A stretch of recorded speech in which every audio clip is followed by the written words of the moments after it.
Nesse vídeo você vai descobrir que mentiram para você quando disseram que Paulo estava vivendo logo após a morte de Jesus e escrevendo na década de 40 até a década de 60. Vou fazer isso com provas irrefutáveis utilizando um dos pais da igreja do final do primeiro século, chamado de Clemente de Roma. Quer descobrir como eu vou fazer isso? Então fique comigo até o final.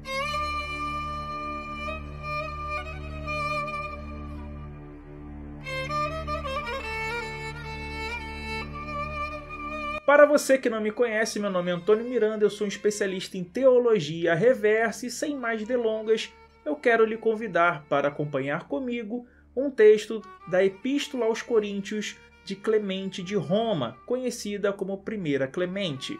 O que na tradução desse texto de 1 Clemente, capítulo 5, versículo 1, nós teríamos o seguinte: mas a fim de que deixemos de lado os antigos exemplos, consideremos atletas mais próximos de nós temporalmente.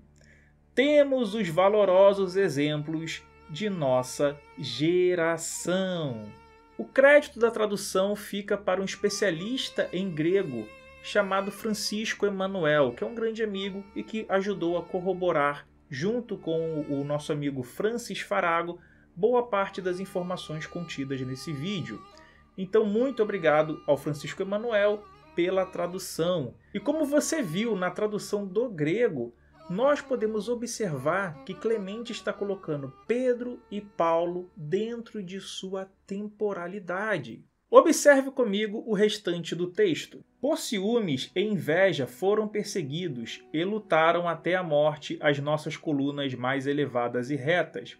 Fixemos nossos olhos sobre os valorosos apóstolos, Pedro, que por ciúmes injusto não suportou apenas uma ou duas, mas numerosas provas e depois de assim render testemunho, chegou ao merecido lugar da glória. Por ciúmes e discórdia, Paulo ostentou o preço da paciência, 7 vezes acorrentado, exilado, apedrejado, missionário no Oriente e no Ocidente, recebeu a ilustre glória por sua fé, ensinou a justiça no mundo todo, e chegou até os confins do Ocidente, dando testemunho diante das autoridades. Assim, deixou o mundo e foi buscar o lugar santo, ele que se tornou o mais ilustre exemplo da paciência.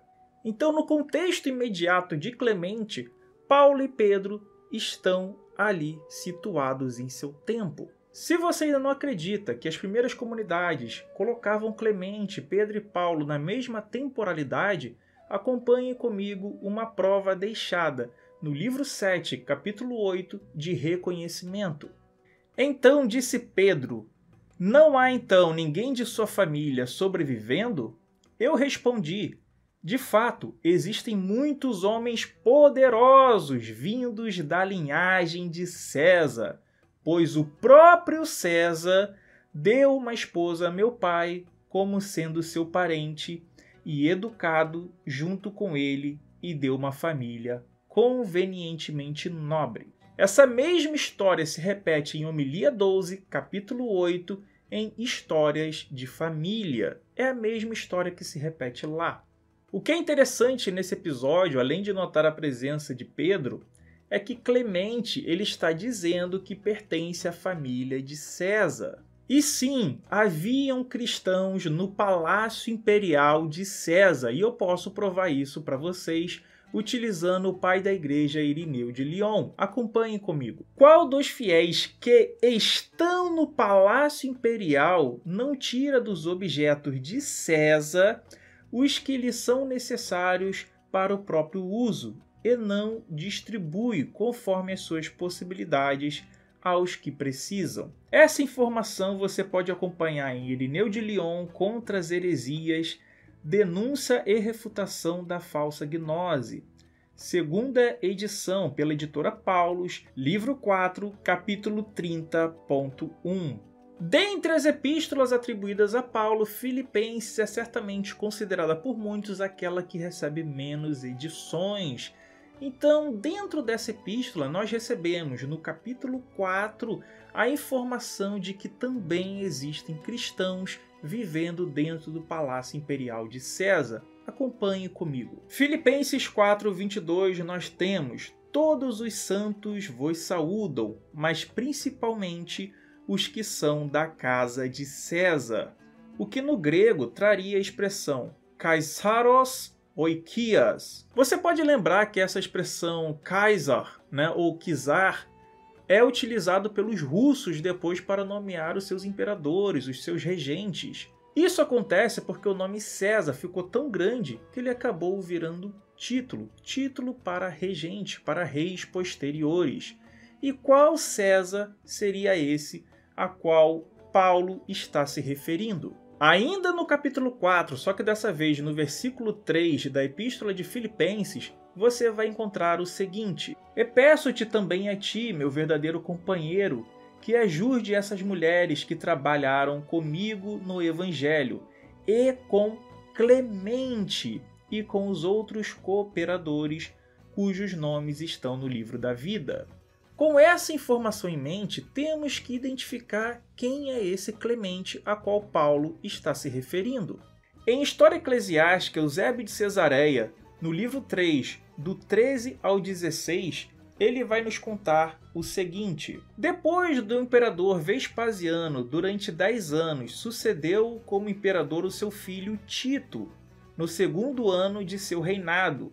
Lino, bispo da igreja de Roma, depois de exercer o cargo durante 12 anos, transmite-o a Anacleto. Tito, que imperou 2 anos e uns poucos meses, foi sucedido por seu irmão Domiciano.